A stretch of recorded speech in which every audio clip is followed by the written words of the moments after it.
Welcome. My name is Brian Irwin. I teach Old Testament here at Knox College, but during the sabbatical of Namsoon Song, I am also the acting director of the Asian Canadian Centre for Theology and Ministry, something that I feel rather ill-equipped to do, but Namsoon Song is the one who's been the inspiration behind this center, and among others, and she is on a much deserved sabbatical.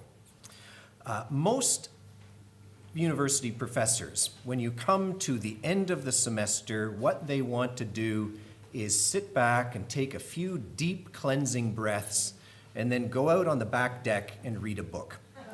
And so we are thrilled that Dr. Ko responded enthusiastically to our invitation at this time of year to come and speak to us today. And we're thrilled about that because there are few people who are better equipped to address the subject that we are looking at today than is Dr. Ko, a man who has expertise not only in the world of psychology and the life of the mind, but also has an intimate acquaintance with people of faith and the church, and a commitment to both of those things. And so we're thrilled to have him with us today.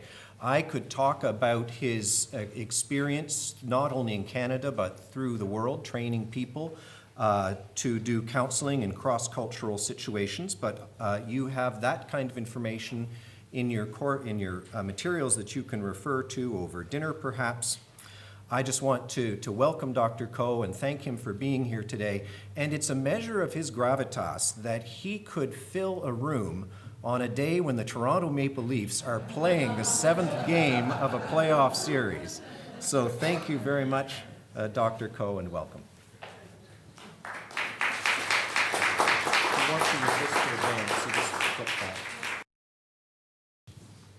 Good afternoon, everyone.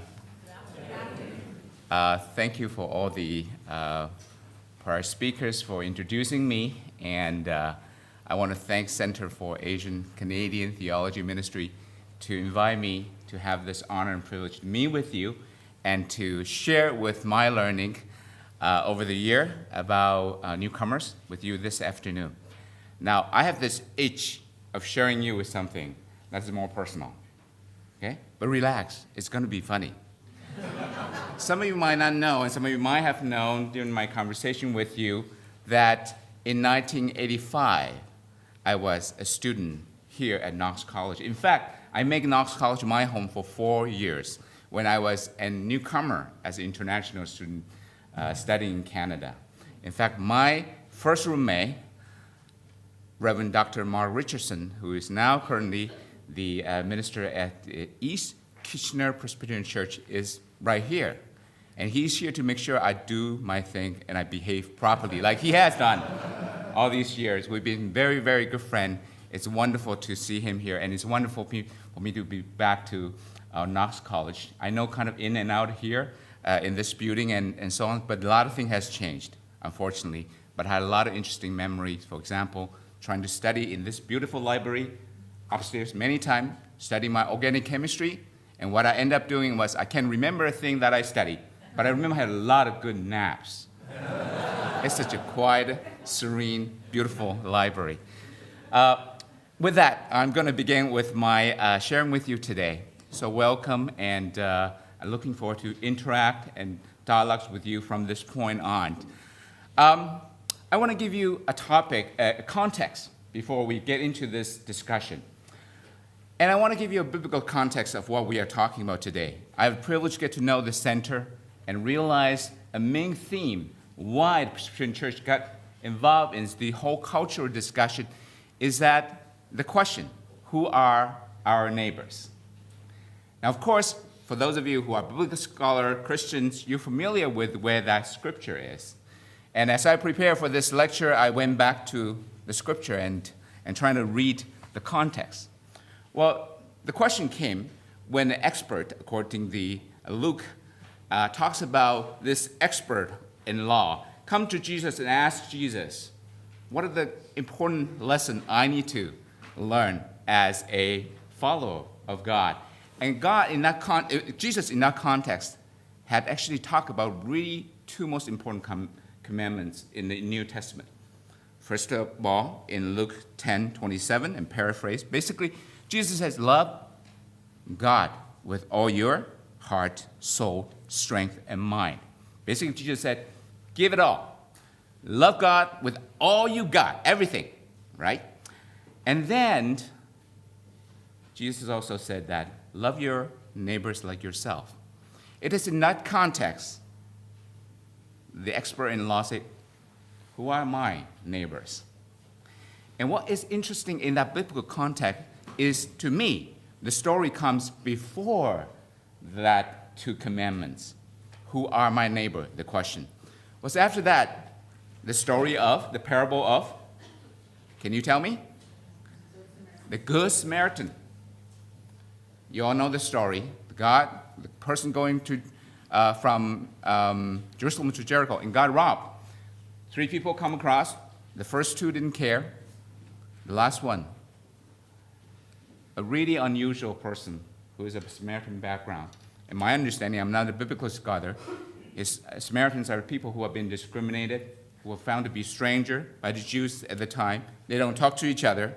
People that are very, very unusual neighbors that came to the rescue of this individual.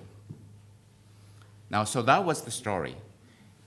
And then when I went back further into chapter 9 of Luke, if you find it interesting, something happened to Jesus before he told about these 2 important commandments and directing this teacher of law to love your neighbor.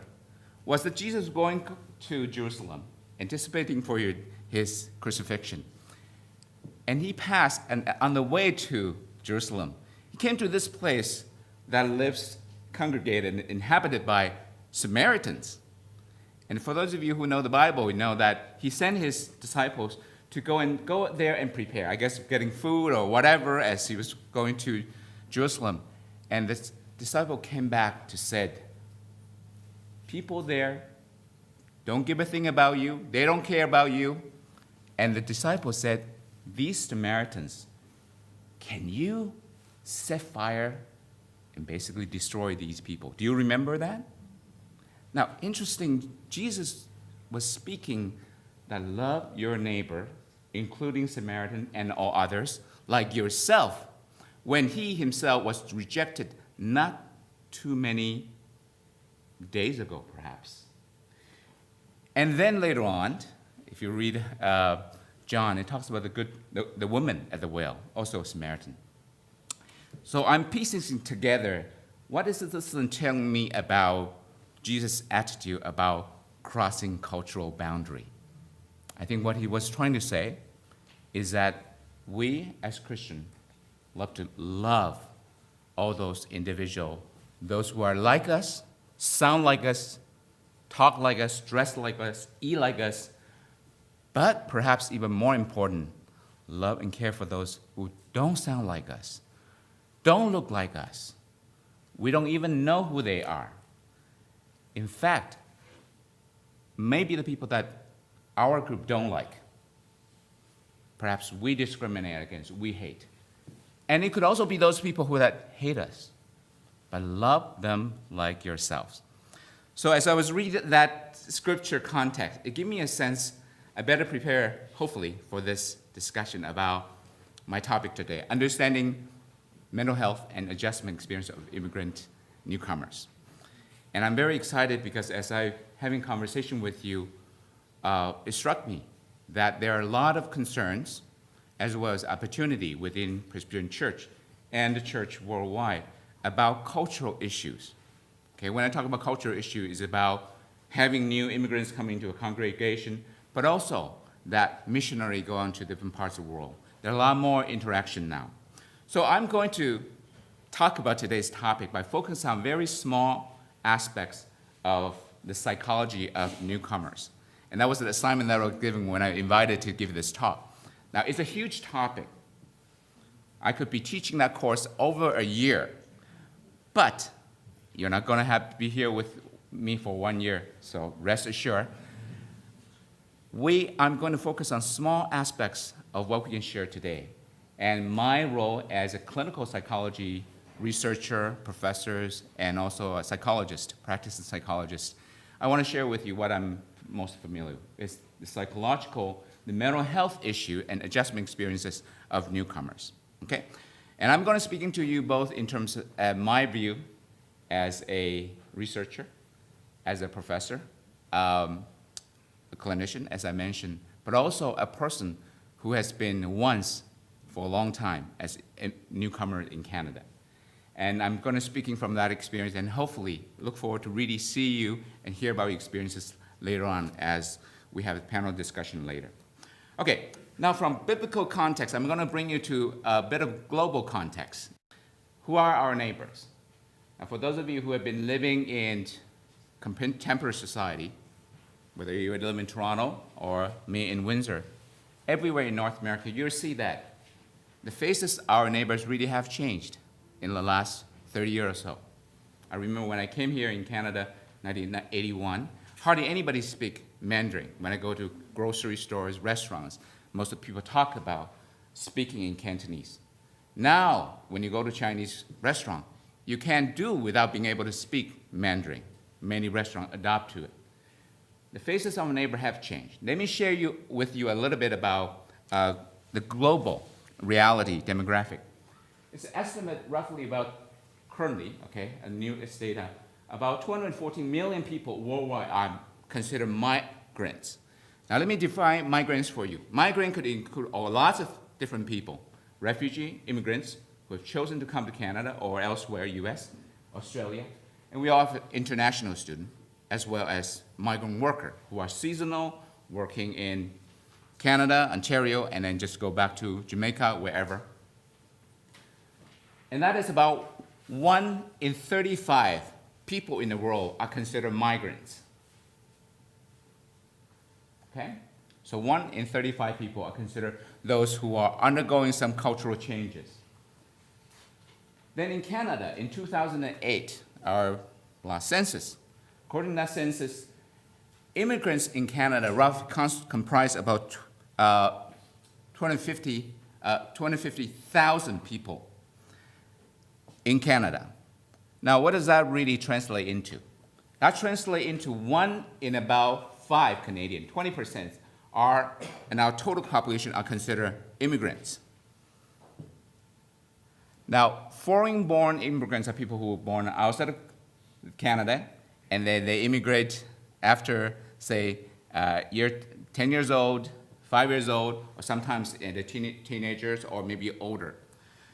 This number is going to increase, and projected in 2031, 1 in 3, about 33% of Canadian population will be considered foreign-born immigrants. So what do we see here? The trend is continuing. The majority, the norm of foreign immigrants in this country, as well as in the US, Australia, is going to be norm rather than exception. It's a reality you and I are facing as Canadians, whether in church or outside of church.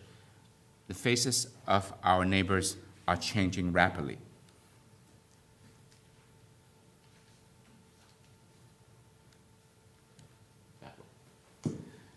Now, you're here probably for different reasons. Some of you are church leaders, some of you are lay Christians, interested in the cultural issues. Some of you are immigrants, some of you are friends of immigrants or know of immigrants in your congregation. You come with a set of questions. And I'm going to raise these questions with you as we consider our discussion today. What are some of the challenging issues do newcomers face when trying to adjust their culture, a new culture in society? It's something we ask, right?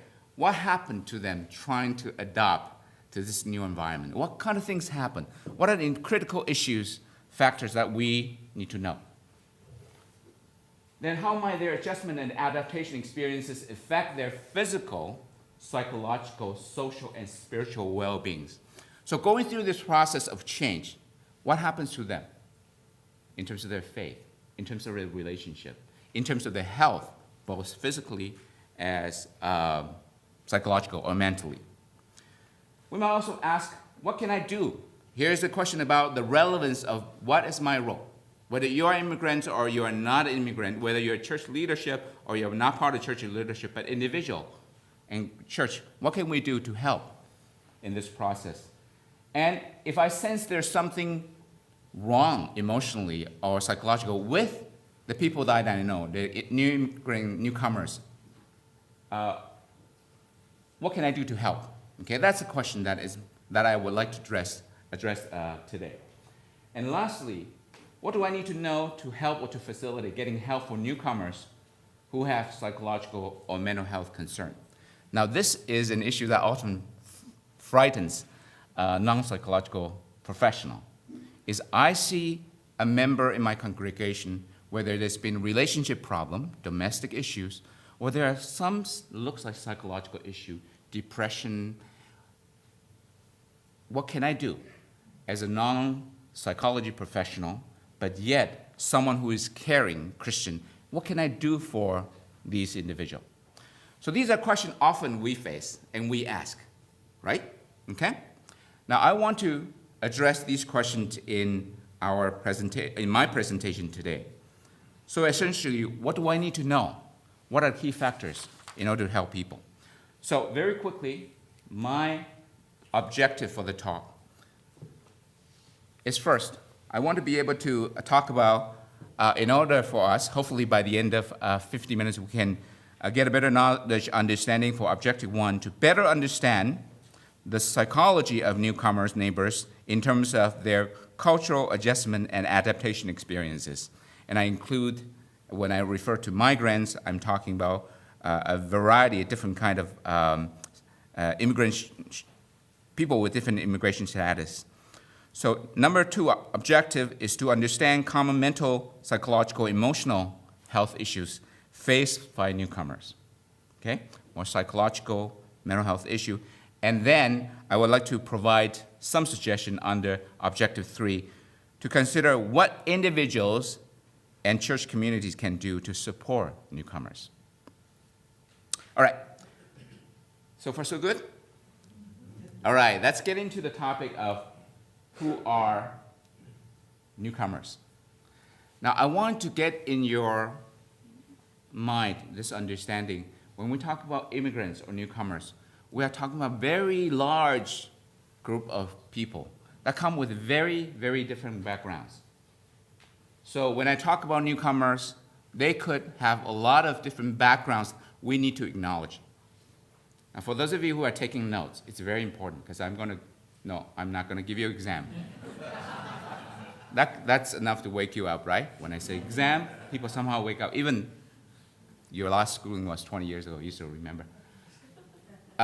What I want to suggest, the things I will be talking about today, and some of the points are actually in themselves some suggestions. Okay, so if they are relevant, I welcome you to take note of. So one of the things we want to know about newcomers is that they are very, very diverse. What do I mean by diverse newcomers? We're not talking about one group of people, immigrants through investment coming to Canada or international students. They could be people with very different background characteristics. Let me share you one first. We have newcomers that are landed immigrants. These are people, as many of you know, that they have proper documentation, come to Canada, could be through family reunification, or that they apply properly through the channel. We have refugees. Now, even refugees, you have government-assisted refugees versus refugee claimant, people who said, I have been persecuted, it would be a danger for me to go back to my home country. And the Canadian government say, well, we're going to need some time to understand really if you are legitimate. We also have government-assisted refugees who have been sponsored before they come to Canada, and they have clear evidence that they have been persecuted. There is danger if we're sending them back. So they're here, like everybody else, with a landed immigrant status. Then we have international students who come here to study, and then we have migrant workers who are here just for seasonal and for economic purposes. Then we can talk about newcomers in terms of generation status. We have immigrants who are born and raised here in Canada. If their parents are first generation, that means they were born outside of Canada. So even immigration population, we have first generation, foreign born. We have second generation parents who were born, or they're themselves born in Canada, but their parents might be one of their parents who were born foreign country, and so on and so forth, right? So immigration status, generation status, and then we have newcomers come with different background characteristics in terms of their religious background, country of origin, social political history, religious spiritual affiliation, educational level, social economic background, gender differences, gender role attitudes. We have a lot of different people with different backgrounds. So when we are facing someone, whether it's in our congregation or at work or in a school, we need to understand that that newcomer, even though he or she is new, carry all sorts of different characteristics that make them who they are. And these characters can dictate their needs. Let me give you a quick example. Second generation immigrant children, for those of you who are kids who were born here, you yourself were born outside of Canada, and you born here in Canada. I forgot what I just said. I think I meant if you yourself are born outside of Canada, you're first generation, okay? The issue that you deal with is how do I adjust to Canadian society? How do I speak the dominant language, English or French? How do I find a job? How can I properly function the best I can? How could I be accepted to have friends? Your second generation children, they might consider about peer pressure. They might consider how people see them. Are you an immigrant? Or are you Canadian? Or are you Taiwanese Canadian? Or are you Korean Canadian? Their issue is about struggling with a cultural identity. Who am I? You, on the other hand, as first generation immigrants, you probably don't have an issue with who am I? Am I Canadian or am I Taiwanese? You're pretty clear who you are. So in terms of generation status, it tells us that the needs of immigrants are different. So we need to have this broad concept that we are dealing with a very, very diverse population when we're talking about immigrant. So newcomer with very different combinations of status, background, characteristics will likely to have different kind of adjustment experiences. And they also have different kind of needs. So we should not overgeneralize. We do not using a cookie cutter approach to trying to understand new immigrants. We need to understand, working from the basic, what are those backgrounds? And I'm going to talk more about this a little bit later. So now going to objective number 1.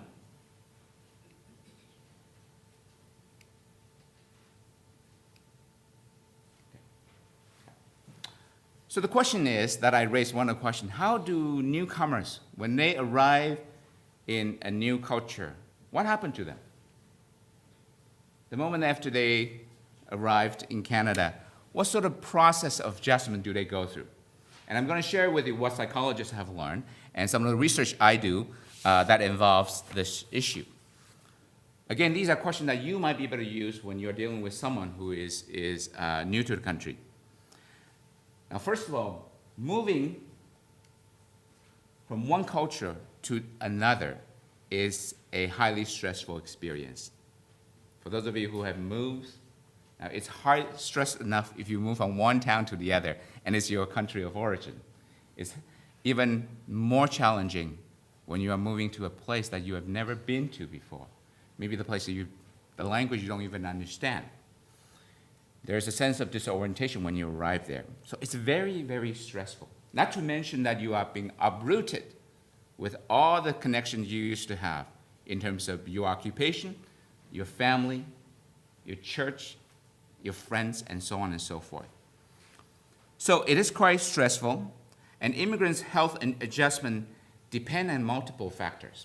So oftentimes people ask me, well, Dr. Kuo, how do you know someone is going to have pretty successful adjustment and versus someone who's going to really have difficulty adjusting? My answer is, I don't know. It depends.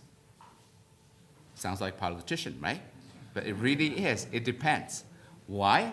And let me talk about why. There are a variety of factors why it's so complex trying to understand newcomer.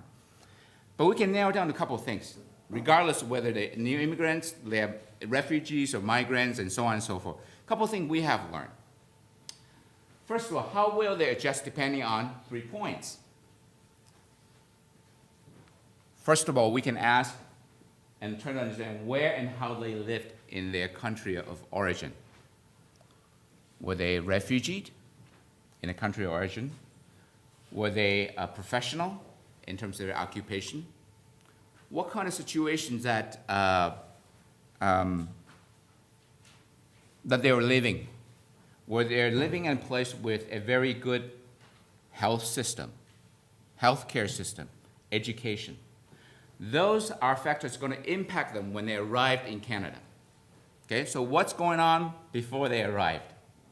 And the next question is, what happened during their process of migration? Why and how they migrate? I'm going to be talking to you very shortly, address this specific point, talking about push and pull factors. So what's going on back home before they come? What happened during their transition? Did they go through refugee camps before they arrived in Canada? Did they go straight? Was there a time that they're kind of gearing up for a move? Because parents been talking about moving to Canada for years, and so they know it's coming. Or did it just happen like run? And the next thing you know, 58 hours later, you are in a different country.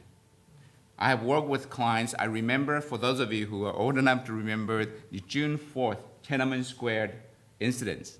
I remember at that time I was working in a community agency in Toronto, not too far away from here, Eastview Community Center. We had to deal with influx of refugee claimants coming to our door, and I was a immigrant settlement worker at that time. That was my title. And we have individuals in their 30s coming to say, please help me fill this form. It's a refugee claimant form. And they were interviewed by some of my colleagues. And some of them, you might think it's funny, but we said, well, in Canada, you have to go through this stage and these steps. And the person said, what? I thought I'm in Australia. Yeah, that was my reaction. Well, you can kind of tell by the weather, it's not Australia.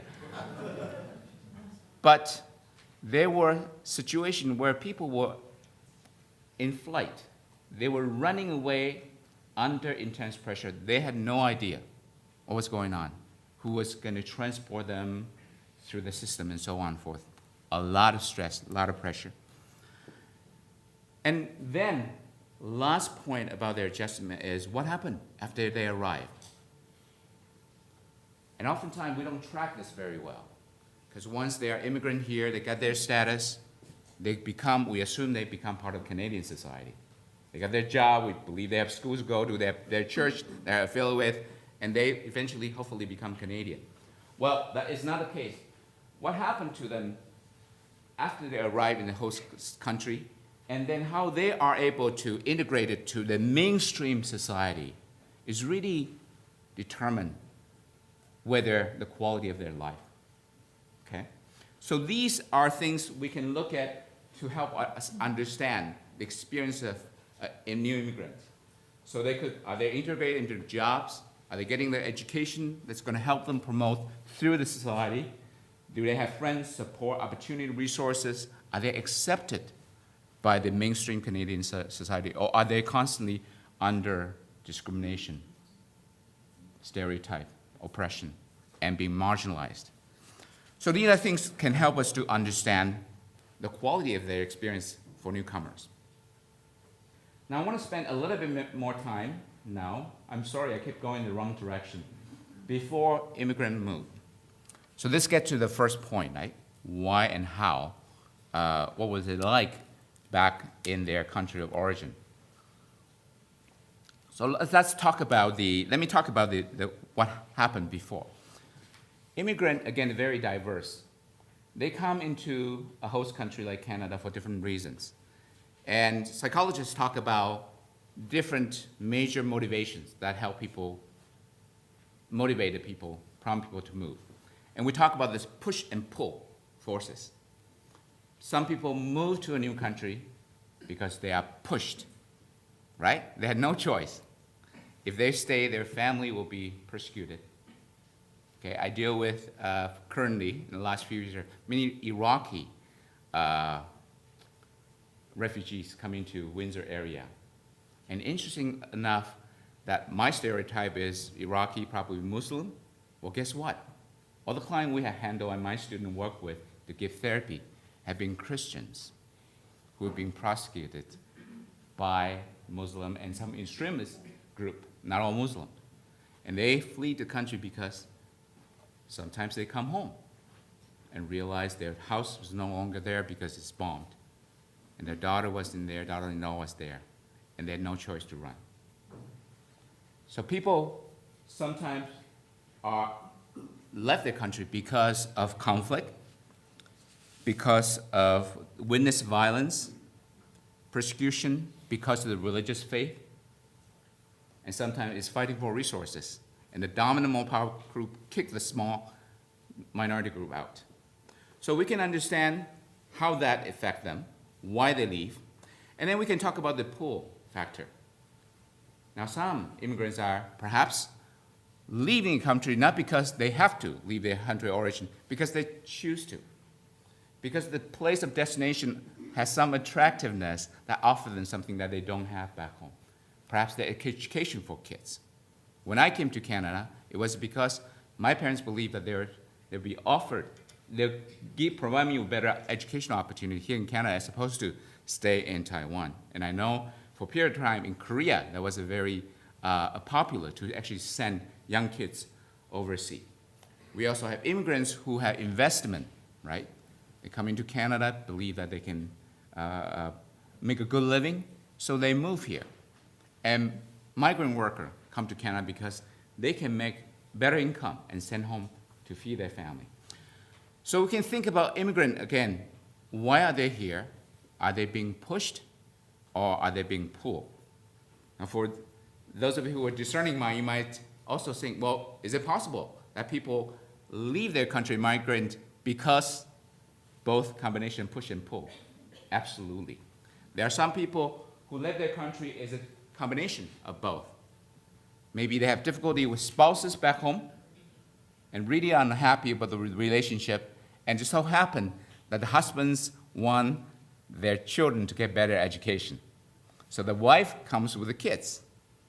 Okay? So it might be pushed because of relationship difficulty, problem, and they're pulled because of kids' opportunity. So it could be a combination of both as well. Now, typically what we know is push experience. If you are immigrants that being pushed out of the country, naturally, you are more likely to feel and experience stresses than those who are being pulled, right? Those who are being pulled have a lot more time to plan. So that's one thing to help us understand as well, to understand someone, a newcomer. Are they here because they've been pushed out of their country? Or are they here because it's something that they're hoping to achieve and get when they come here? After they arrive in the host country, they also have to deal with several other issues as well. Immigrant newcomers might face cultural, linguistic barriers. They are not able to speak the language, the dominant language, okay? That's an obvious and clear challenge they have. Financial hardship. Many refugees are here currently under the social assistance program. They have just enough money to cover their rent and food. And you have a house that's crammed with sometimes 10 people in a 2-bedroom apartment. They have to deal with these kind of issues after they arrive. Sometimes very disappointing, because they have this image about Canada being wide open, lots of space, and they're right. But when it comes to room and accommodation, it's very costly, and you do not have the money. Loss of social status. They might be a manager in a big company, professor in their country of origin. They come here, their qualifications are not recognized. They start from scratch. They do manual work in Canada. Many of them have difficulty adjusting to that, particularly men from culture that is more male-dominant, because males are the breadwinners, and they have to adjust that issue of their role now in new country without their past social status. Discrimination, that goes without saying, right? People don't want to hire them because they speak with an accent, or they look different, they eat kind of different kind of food. Isolation, loneliness, lack of social support, family support, and etc. So while they're here, they have hosts of issues they have to deal with. Immigrants need supports to cope with general life stress as well as cultural stress. And I'll be talking about cultural stress a little bit later. Okay? But general stress, as you and I all have to deal with, fighting the traffic, line up in Tim Hortons, I get your coffee, that kind of thing. Those are minor issues, right? Once you get your coffee. But there are a lot of things that adds to little, what we call hassles. And those things add up, right? As well as cultures that, adjustment that comes with the cultural change, which I will speak in a bit later. Now, I want to highlight this. Why they just arrived, this is where church can play the most important critical role. And I'll explain why. This is based on my clinical experience and experience working with newcomers. When they're first in Canada, the first 3 months, that's the time when they're trying to search which direction is Union Station, right? Now, where do I go to get my driver's license? And if I'm on social assistant, who do I go to and who do I speak to? And where do I send my kids to go to school? What kind of buses route should I take? These are all questions that are going to happen very intensely the first 3 months.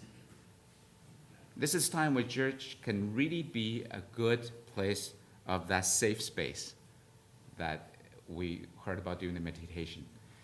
Because they need this compass.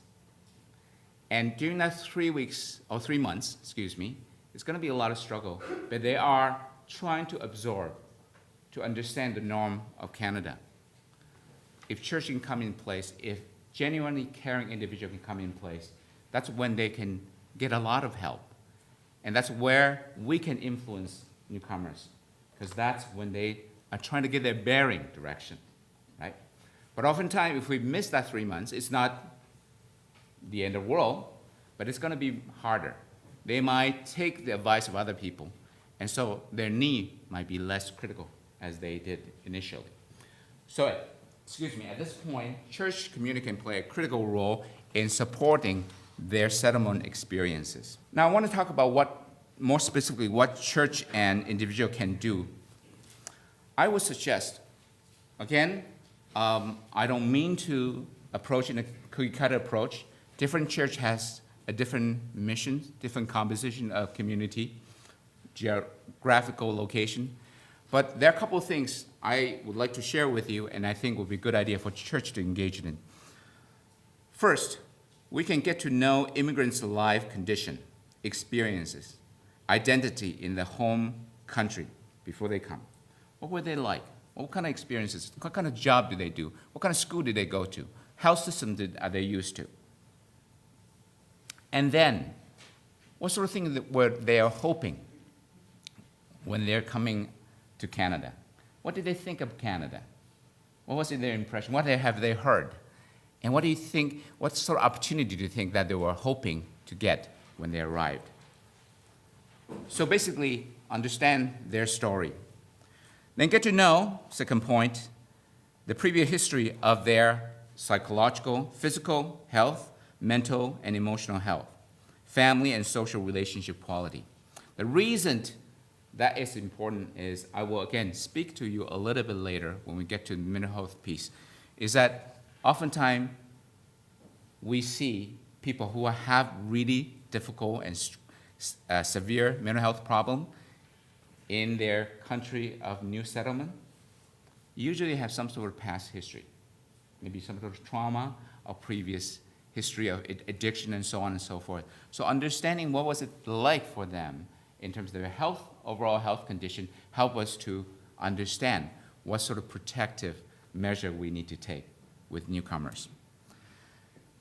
Because these factors can influence their perception and the quality of their adaptation in the new country. Then get to know what kind of successful coping strategy or support system they had used in the past. Identify personal strength. Now, in our discussion today, I will be talking a lot about the needs of people, the disadvantages of people. But I also wanted to encourage you, as I have learned over the year, that one of the things that move me the most when I deal with really, really difficult refugees, I hear their story, and my students, I supervise students hearing their story. They are heart-wrenching story. But you know what? Most of them are incredibly resilient. And the fact that they are here, they raise their family here, doing their best, some strength they have found in themselves, able to manage that. So when they come here, they may be thinking, well, I'm begging services from Canada. But I would like to highlight that we help them to identify things that they have done well, okay? That in the past, despite of their circumstances, adversity, and what has worked for them. And maybe some of those strategies can be continued, maybe in different form, different context, but that can be solidified, could be helping them to use the kind of strategy in their new home. Good to know what kind of support they need. And here I bracket tangible and otherwise. Sometimes church can offer emotional, spiritual support. That's the role that we do very well in church. But sometimes it also means that tangible support, transportation, interpretation, language interpreting, accompanying to doctors, those kind of things we talked about earlier. Those concrete initial helps is how we survive. We need those support. So a combination of non-tangible as well as tangible, concrete assistance will be very, very valuable.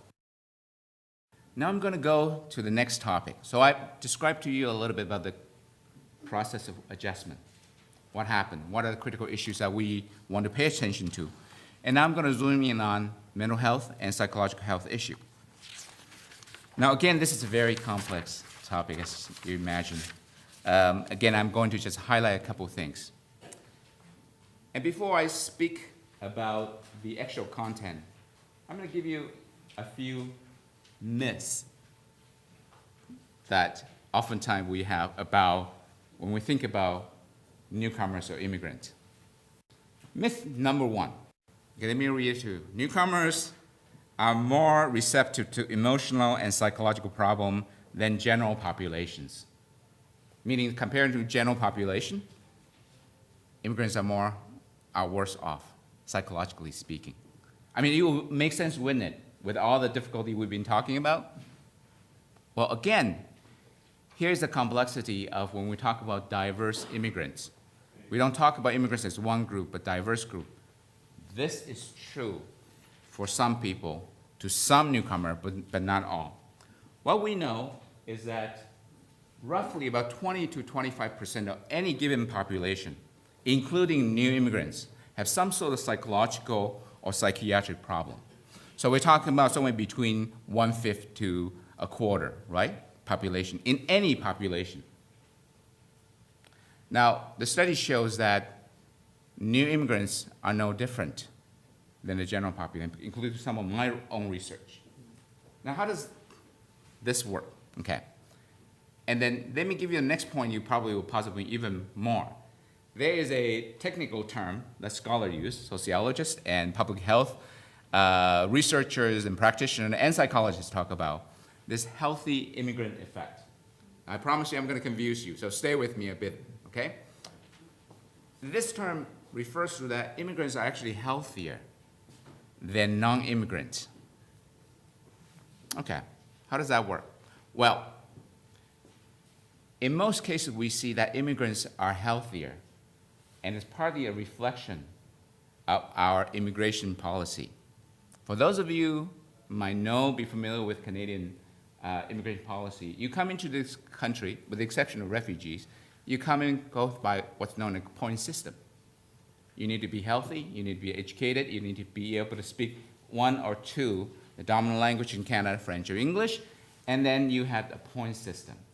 Before you come to Canada, you need to go through a health examination somewhere, whether it's in Korea, maybe Seoul somewhere, or wherever, in Taiwan, Taipei somewhere. You need to be examined before you're allowed to come to Canada. Canadian government is very selective of immigrants that we accept. So we accept a lot of healthy immigrants.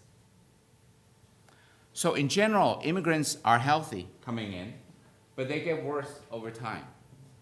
because they start eating McDonald's, drinking Coca-Cola, and Pepsi, as you mentioned, both, just to be on the safe side. Their lifestyle become even more acculturated or Canadianized, like the rest of the Canadian population. So it's actually bad for them, right? Now, but how does this, you might say, well, this seems like contradicting what you were saying earlier about refugees. Well, refugee is an exceptional population, because they did not come into the country with a point system. Like I said, they come under great danger. And many of them come with diseases, difficulties in the country of origin or in refugee camps, asylums, without any medical care. So again, when we're looking at immigrants or newcomers, let's look at who are they, what are the backgrounds. These factors can all play into how well or unwell they adapt in the new country. Myth number 2. Emotional and psychological problems experienced by newcomers will eventually be resolved spontaneously over time. So, in other words, they'll get well if we just let it be. Maybe we'll pray more. Maybe we'll do whatever more. Get them more this and that. Don't think about your problem. But the reality is, we know that not always the case. In some cases, yes, they get better. Okay? With the help of other people, support, spiritually getting stronger, that will help.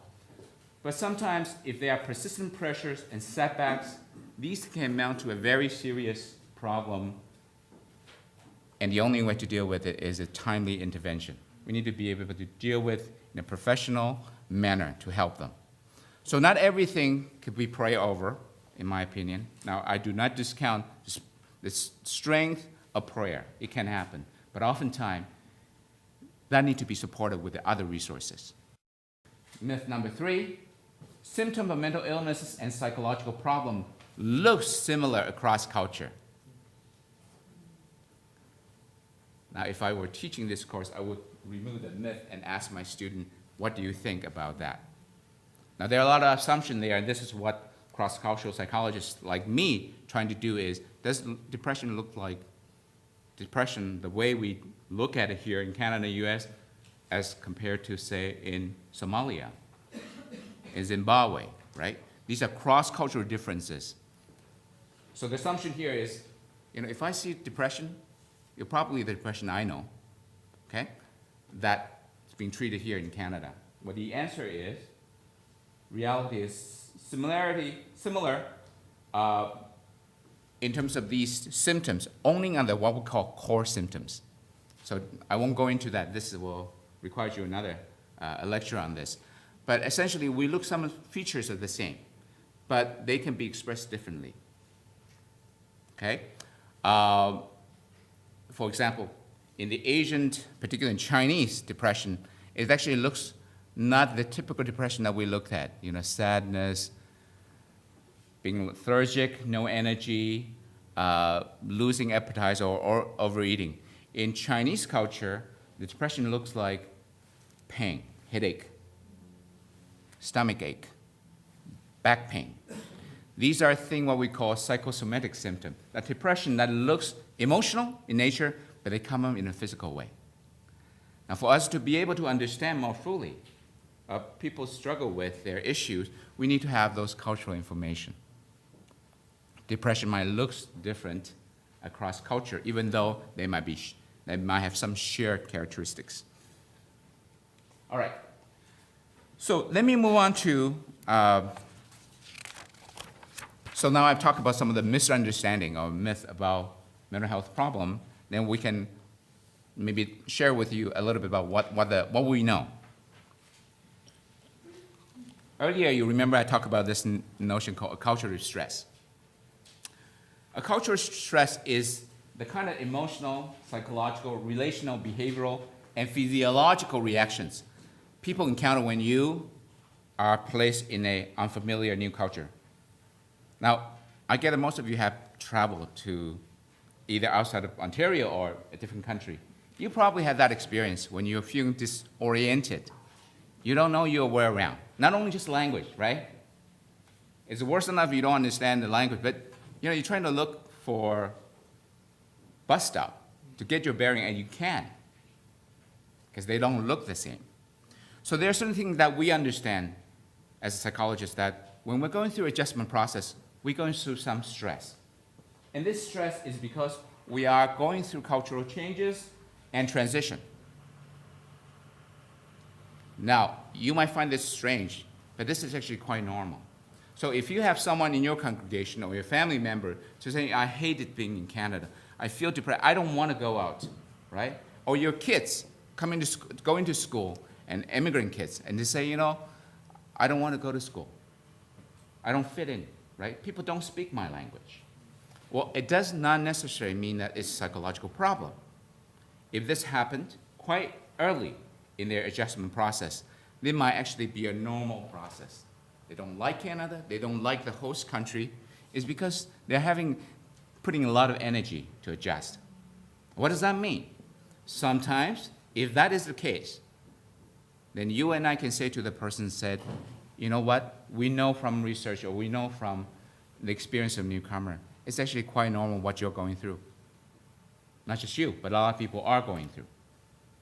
However, if the problem continues, it gets worse, then it's probably more than just a cultural stress-related cultural change. It might be more than that. So a cultural stress could be stress resulted and related to a couple of things. Experience of racism, discrimination, feeling isolated, alienated, right? I'm not part of anything. Self-inadequacy, I'm not good enough. I used to be the executive of a company, now I'm nobody, right? Nobody even knows me. I used to go down a blog and everybody knows me and call my, Mr. So-and-so, Mrs. So-and-so. I'm not anybody. So I feel inadequate because of language difficulty. I don't have job, unemployment, or disorientation. And then we can have intergenerational and relational conflict. For those parents who have immigrant children, you understand. They come in with issues. They say, I don't want to speak Taiwanese at home. Who cares about Taiwanese? And the parents say, no, you need to speak Taiwanese, because that's our heritage culture. And they say, I don't care, nobody else speaks Taiwanese. Why do I have to, right? Or dating issue. My friends, they start dating 14 years old, right? They're 14, and you tell me to date not until I finish university because I'm Korean? That's not going to work. I don't want to be Korean in that case, right? So you have conflict as a result of this cultural meeting, one culture meeting with the other culture. Now, these are problems, and they are clearly can be sometimes very painful. But these are stress that we understand that is part of this going through cultural changes. All right. And then we have, what I have on top here, we typically see, again, get back to the topic of refugees. We see many refugees coming with history of trauma, serious trauma. Past tortures, violence, natural disasters, all these things occurred. Now, in order to help them, we need to be able to have the opportunity to talk to them about what their experience was like and talk about those trauma experiences. There could be complex or cumulative trauma among refugees. What we mean by cumulative trauma is that among refugees, we don't just see one trauma. Okay, oftentimes people in North America, we see one trauma because you had one car accident and you remember that. Or you have a major disaster and you remember that. Refugees, oftentimes, they have some multiple trauma. And we can go on and on with a lot of success stories, but you can have people who had trauma back home, and they go to refugee camp, thought it was safe, and then there's trauma there. And then when they come to Canada, they thought it's going to be okay now. They feel discriminated. So it could be multiple complex trauma. So we want to understand where they're coming from, what their experience was like. And then we have psychopathology, which have more in the serious form of psychological problem, is that they might go into clinical depression, okay, that influence their ability to function, anxiety, chemical dependency, schizophrenia, where this is people where they see delusion, right? They are now cut off from reality. And then the most deadly form of behavior is ending your life. suicide. So they are more serious psychopathology if untreated, right? That build up from stress, past trauma, and then continue on. Okay, very quickly, I'm not going to spend a lot of time or watching my time, that oftentimes, and this will have to be a different lecture, what is stress, psychological stress, but a very quick question, just help maybe us understand. If you look at continuum, right, level of stress, there are things we consider all of us have every day. You probably try to find a parking when you're trying to attend this conference, and out in King Circle, and couldn't find one. You had that stress, I had that stress. In fact, my driver, the elder who drove me had that stress. But these are things that happen daily. And there are issues who are people like low self-esteem. I don't feel good about myself, right? I'm not confident with myself. Interpersonal conflict, difficulty with coworkers and so on and so forth. Marital relationship problem. These are stress sort of on the lower end. And then we can move on to much more intense depression, anxiety, phobia, when you have fear of spaces, people, and so on and so forth. Kids will have behavioral problem, right? Fighting with other kids, eating disorder, that kind of thing. And then at the very end, you can have really high forms of psychological problem like suicidality, PTSD, post-traumatic stress disorder, right? It's this memory of flashback of the trauma experience, and schizophrenia, when you start to see delusion, things that are not really there, but it's there, and addiction, chemical, it could be internet, it could be all kinds of addiction. These are a range of stress people might have. Now, in my view as a clinician, I like to be able to see people while they are somewhere between here and here. Now, when people get to that point, it's very, very difficult to help them. Oftentimes, in that end, people are cut off from reality, okay? And it's very difficult to provide help for them. Now, when they are somewhere in here, church member, peers, family member could really help them to say, well, can we do something so we can manage stress somewhere here before it gets to that point? When it gets to that point, it's just too late. Okay, I wanted to conclude my talk. I need to really speed up. Okay, now the good news is not everybody come into this country, coming with different circumstances, are deteriorating terrible emotional state. We can talk about in terms of how people balance between risk factor and protective factor. Risk factor are things that will make people more in danger or more susceptible to difficult problems, serious problems. And the resilient factor, which I'll be talking about, are things that protect them against those issues. So it's a combination of this. So present of active symptoms. So if we've seen someone who are delusional now, describing something that is far away from reality, then that's something we need to pay attention to, right? Someone is really experiencing serious difficulty. Or psychosomatic complaints I talk about, they have emotional difficulty. The doctor said they're fine. They've gone through physical examination. So it gives a clue that maybe the problem is about emotion, not about the bodily problem. Then we also need to think about that things that are risk factors are coexistent of other problems. So you have someone who has experienced depression, and you also discover this person had a history of some sort of addiction. That is a warning sign. Wow. We really, really need to pay attention to this individual because he or she has complex issues that they deal with. That makes them more susceptible, more serious health problem. Pre-arrival and pre-existing psychopathology. Again, we talked about this briefly. What kind of condition, how healthy they were back in the country of origin. If we know a bit about the history, we can sort of understand, okay, are they relatively okay? Or that, no, we need to pay more attention monitoring their situation.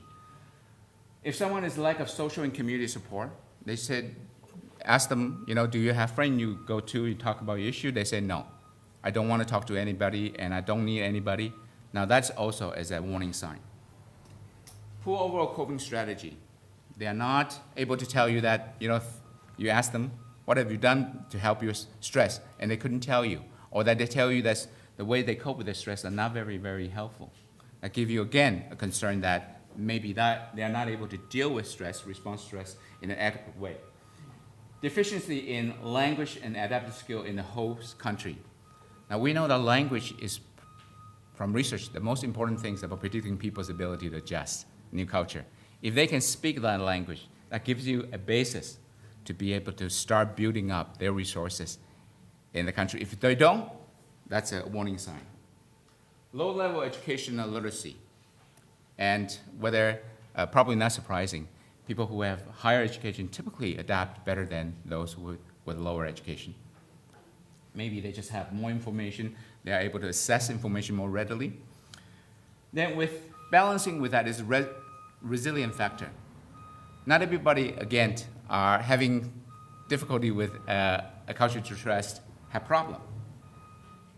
Those who are resilient are those who have these qualities. Generally, robust pre-arrival psychological condition, meaning before they come, they were doing great. And health-wise, they were all pretty competent individual. Okay, that gives us a sense that maybe they have good resources. Minimal comorbid problem, so they don't have the coexistence of a multiple problem. Okay, that gives us that person a little extra strength. Availability and social support system, they have good support. So the opposite of risk factor. Being more acculturated in the host country. When I say acculturated, is that they're able to adapt, they know their way around, they know the language, they have friends, Canadian friends, or people who have been here longer. They are more plugged into this, the society they arrived in. Flexibility and a greater active kind of coping. They tend to deal with the problem head on as opposed to avoiding the problem, okay?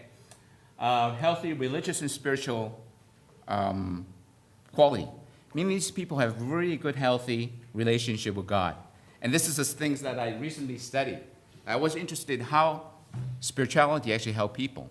And what the research I show is doing a study on a large group of University of Windsor University students. I found that those who, regardless of religious background, if they have very, very comfortable, non-judgmental relationship with God, that helps to promote their coping strategy. They can cope more adaptively as opposed to avoiding the problem, okay? And that leads to a better psychological outcome. So spirituality, faith, and healthy one is very important in another resilient factor. Again, education, if they are coming from a more higher education background, socioeconomic status, that seems to protect them from more serious problem. So now it comes to my last discussion of what can we do, individual as well as community, when we are dealing with immigrants who have needs. I will make a few suggestions. And again, I believe that later on our panel and discussion is going to generate a lot of interesting and good ideas. And so I just want to share with you a few observations. And this is by no means inclusive. It's some of the selected point I think is manageable we can do. At an individual level,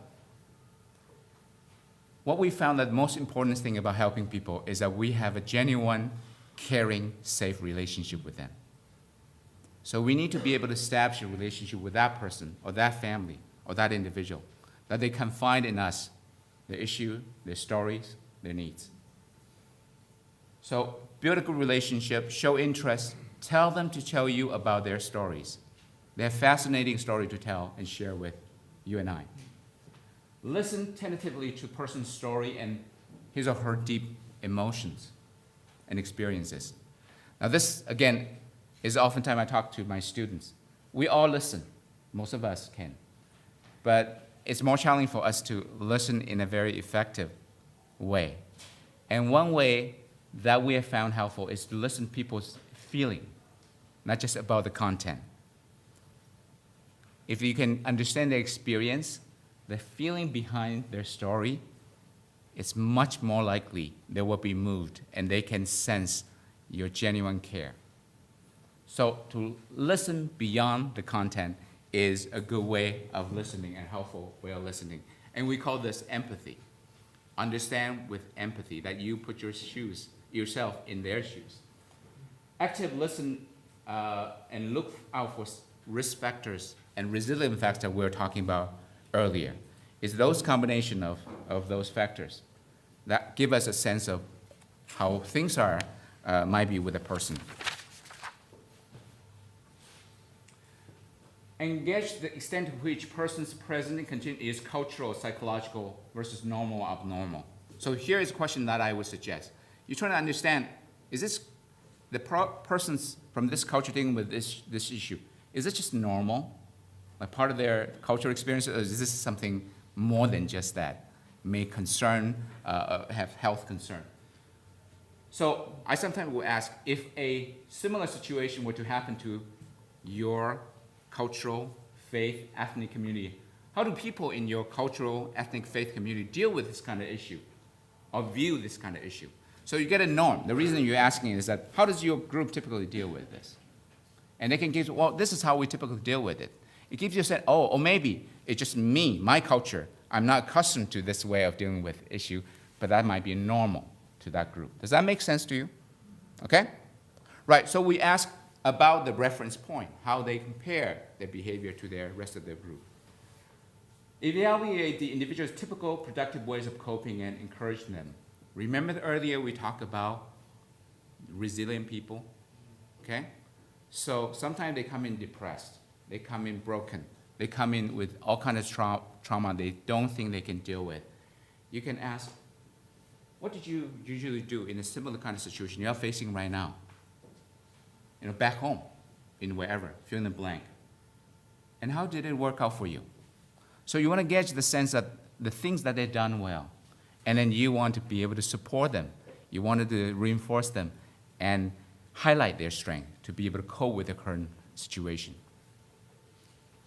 Provide information and education on mental health issues and psychological treatment services while respecting newcomers' cultural belief concept about mental and emotional health. That is a challenge we will do. We need to learn is we accept how they deal with mental health issue, but at the same time, you provide some sort of guidance, information, that this is, if you have these kind of issues, this is how we handle this in Canada. What are the resources that can be provided for you to help resolve your issue? Helpers keeps one's cultural belief and value in check and pursues opportunity to develop and growth in cultural sensitivity and responsiveness. And I believe the reason that you are here today is that you are striving in whatever role you play. You're trying to become more culturally sensitive in the people that you're dealing with, maybe congregation member, colleagues, friends, and so on. And I would encourage that we continue to learn about culturally responsive way of dealing with people. And then one very important thing is ask yourself, what is your cultural value? What is our conviction? How do we think about mental health problem? How do we think about domestic violence? How do we think about all those things? Because that's going to translate into how our interaction with the people that we are helping. And sometimes it could be advantage, but sometimes it could be a bias that blocks us from truly understand that person's experience because our own cultural background. Understand when and where to consult and make referrals to appropriate professional mental health services. This is when, perhaps, say in the context of the church, to say, well, this is more than what church can deal with. And where do we go? What do we need to do? What's the proper channel? What are the resources? Let's involve other professionals to help us with this, dealing with this family or individual.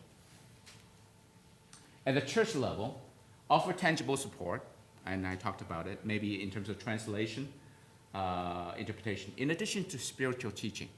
That's very important, because those concrete help are very important for the first 3 months, a year, and so on and so forth. Link spiritual teaching to teaching about living healthy in a holistic way.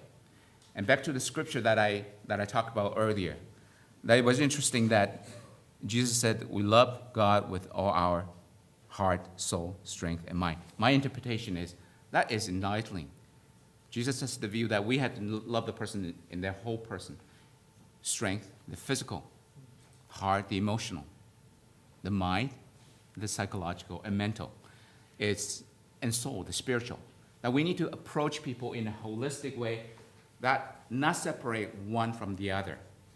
Now, I want to share with you as a struggle I have as a clinical psychologist and a Christian at the same time is sometimes I'm asked, why are you being a Christian and studying psychology? You could probably imagine that, and some of you probably have heard about that kind of question. And I would say, because God enabled us to help people in so many different ways, I happen to be in my corner of being a psychologist.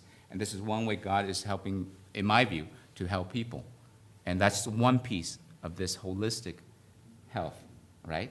So it's no conflict. It's not a replacement of God's power, but it's in addition, or maybe a part of this mechanism of God to work with helping people.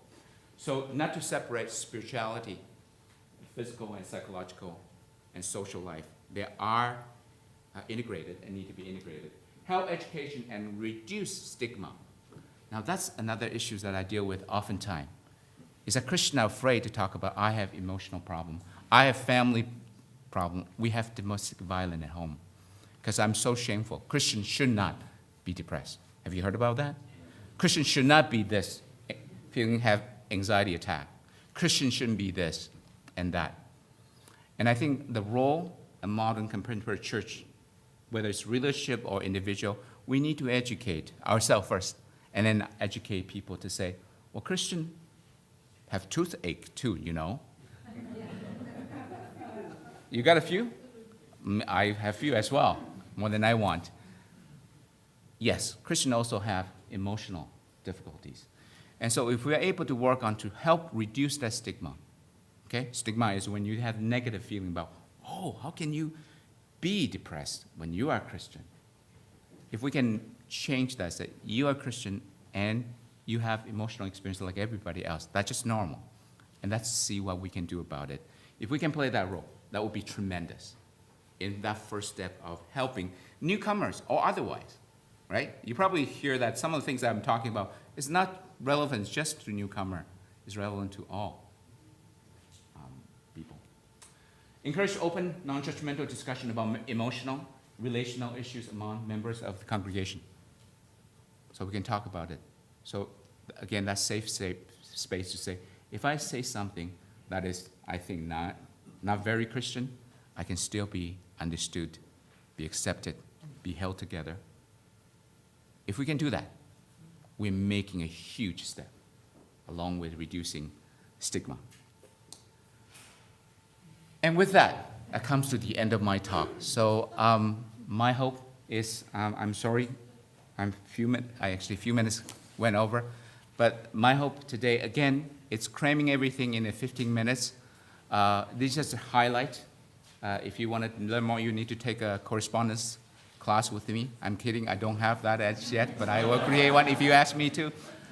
It's been an honor to be sharing with you. I look forward to more dialogues with the panel later on and so on and forth. And I hope that this provides some basic information for us to begin to talk about emotional issues, adjustment newcomer, and that we can be a better servant for Jesus Christ our Lord. Thank you very much.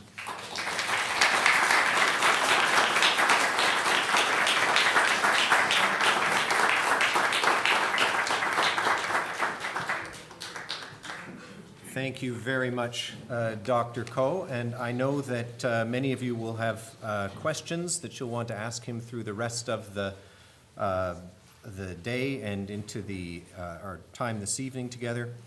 And a lot of the things that he's introduced lead us very well into the panel discussion that we will have, or to the presentations that we're going to have in just a moment. Before that, though, we're going to take a break. There's some refreshments at the back of the room. Just a note about washrooms. The washrooms are through down the hall, through the rotunda, and down that hall beyond the rotunda.